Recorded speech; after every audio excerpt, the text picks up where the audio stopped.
Io. Thank you for joining me. Pleasure. It's been a while. Absolutely. So I will tell you that it's very rare that I find somebody who is better traveled than me. I spent a year living in Italy and have been to most of Western Europe. I've been to 4 of the 7 continents, and you put my travel passport to shame. So I want to enjoy a Portuguese Red and then talk about some places that you've visited recently that are unique or interesting, and go from there. Let's do it. So what did you do, or what comes to mind over the past, let's try to curtail it to 12 months. Yeah, it'll be easier than usual because 2023 had a little bit less travel than we're known for, but it's actually a funny coincidence. The one trip that stands out to me, thank you, is we ended up shooting out to Baja, California, and the reason was there's a vineyard out there that we absolutely fell in love with, and it's called Beachy. How do you spell that? I think it's B-I-C-H-I. Okay. Beachy Corey.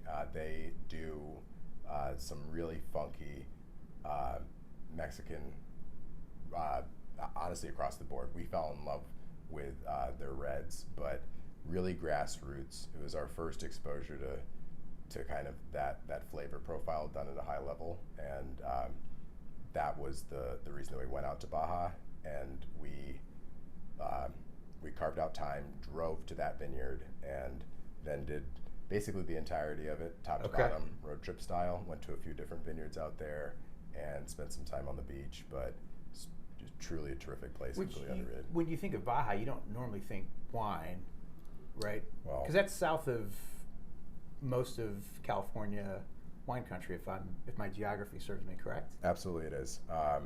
And yeah, I before paying attention, it's easy to overlook. But once you know of one, you find a few others. Sure. And it's a scene that is growing extremely rapidly, both on the culinary and on the wine side, often in tandem with one another, to be frank. So most people don't realize this, but Mexico actually has a really great dry red wine production, and you almost never find them here in the States.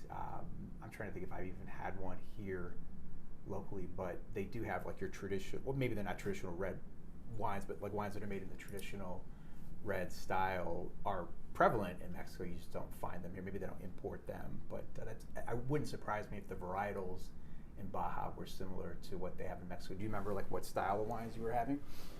Honestly, with Beachy in particular, we knew that it wasn't a massive operation, but the reason why I'm going to have difficulty answering that question is because we went there, and you could have driven right past it. Okay. Those are the best. Yeah. Absolutely. It was honestly a conversation that was partially through Google Translate, because they weren't expecting us to not speak or be fluent in Spanish. They also don't do tours. We had just reached out to them and asked. Yeah. And since they don't do tours, it's not set up for any type of tasting.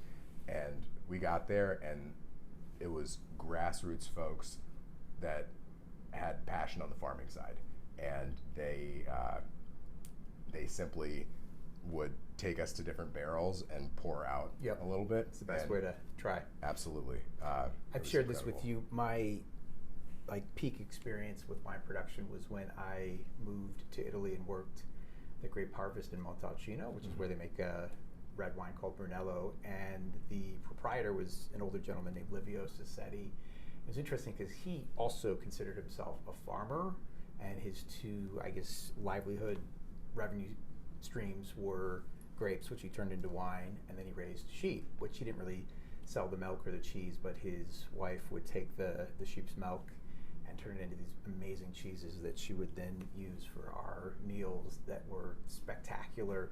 And it's funny because when I was working the harvest with Livio and his two sons.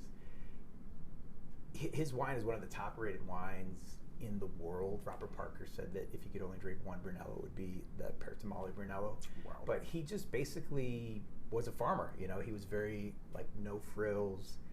He learned, or he did what he had learned from his father and grandfather, and I don't know, there's something romantic about like that sort of production that, you know, if it's not broke, don't fix it. Yeah. And I think a lot of wine has been overly analyzed and manipulated, and so this red I picked because I know you like things that are amazing but also unique. So you and I have both been to Spain. I have not been to Portugal. I assume that you have. I have. What? So this is from way down in the southwestern corner of Portugal. I don't even know how to pronounce the name of the region where it comes from, but where have you been in Portugal? It was a pass through. To be honest, I've spent a few days in Lisbon, but the majority of the time I've spent there was going on a road trip from Sevilla in the south of Spain up the western coast through Portugal, through a substantial amount of it, to get to Basque Country up in the north of This Spain. is by car or by train? Car. Okay. Get to the north of Spain because I wanted to eat at a restaurant out there called Azurmendi. Okay. Which is, at the time, it was, I think, number 13 in the world. I think they were able to crack the top 10 afterwards. Okay. But it was very much in motion and much less about the specific locations. And It was a pass through, basically. it was a pass through, but it was also you just absorb Yep. so much when you take a place in a country by car through its entirety. So I should correct myself. I have been to Portugal, but it was because we missed our connection from Newark to Barcelona, and so we were rerouted to Lisbon, and we were given vouchers because we ended up spending basically 8 hours in the Lisbon airport, which is not a bad airport. It's got a great food court and Fresh squeezed orange juice. we've probably eaten at the same food court in Lisbon. We literally spent 8 hours with 5 kids, and so I know the Lisbon airport intimately well. But I will say, flying into Lisbon, we took an overnight from Newark, and so it was kind of like sunrise. And it looks like Lisbon's one of those coastal cities that, you know, the city kind of builds up into the mountains. It does. It seems like a place that I would definitely love to go back and actually spend some time. It's funny that you asked if it was car or train because Catherine has done part of it by train, and there's a handful of places that I won't experience any other way. One of my bucket list trips that I'm saving for when I have the time to do it right is doing the entire southern coast of India by train, and another one is going back to Portugal and doing some of the wine region by train. It's said to be really, really special, and it's an extremely old city, and it holds on to that heritage in a beautiful way. There's something also just magical about seeing a country by train. It slows down the pace of life. So for those of you watching, this is Guarda Rios, and I don't speak Portuguese, but it labels itself as a red blend, and I picked this up at Heinen's. So if you're a Cleveland local or any of the major markets where there's a Heinen's located, you can pick this up. 97 point from decanter. Biggest thing about European wines compared to American wines, and you know this, but we here in the States label our wines by the grape. In Europe, they label their wines by the region, and so there's no grape on this. In fact, it just says Tinto, which is red. And a lot of times, in my experience anyhow, with red still wines from Portugal, you can get up to a dozen different varietals that are mixed together. And again, I think it goes back to they've been doing this for centuries, and so they know which varietals add certain elements to the wine. But I tried this about a month ago, and I've had 2 other bottles just to see if I really like it. I think for the money, it's one of those sub $20 wines that drinks like a $50 bottle of wine.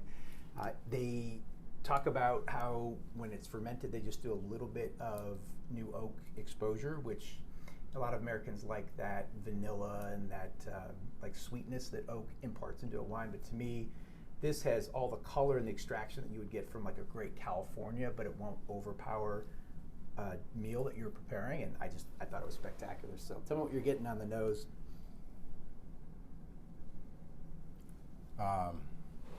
I'm getting unburnt tobacco.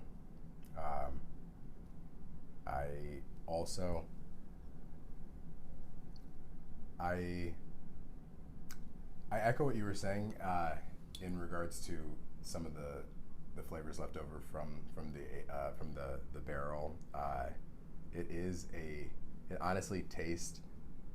I always call California cabs, which we love, pie wines, Right. Because they're just. It's a meal in a mouth. Yeah, absolutely. And there's something beautiful about that, but there's also something that can be overpowering if it's not postured right with when you're in the right mood with the right things. This, to me, is something that could occupy that glass by itself, but also could be a terrific companion to a meal and not overpower it. I would say I would describe this exactly the same way. You could sit and enjoy this with just, a couple of cheeses or by itself and be completely happy. But when I typically enjoy wine, it's with a meal, and I don't want the wine to overpower or take the center stage. I want it to complement and bring out flavors of the meal. And so I'm getting more like red than black fruit on the nose. And again, you can see from the color that it's going to have great body to it. Again, I've tried this a couple other times, so it's got just like a nice long finish. It's good balance of acidity and like tannins, and this would be something that I would drink pretty much any month out of the year, but certainly in these colder temps, this is a great. Certainly in these colder temperatures. Option. It's also it doesn't need time to breathe. I would be interested what happens if you gave it breath, but it's open enough where the tannins are accessible. We just popped this a few minutes ago, and it's drinking pretty darn good right now. Do you know how to say? I don't know how to say cheers in Portuguese. Do you? I don't. Portuguese as a language is one of the most obscure languages I have ever come across. It's beautiful sometimes and frightening at other points. I know one word. It's obrigado, which is thank you. Yep. So, cheers, obrigado. Obrigado.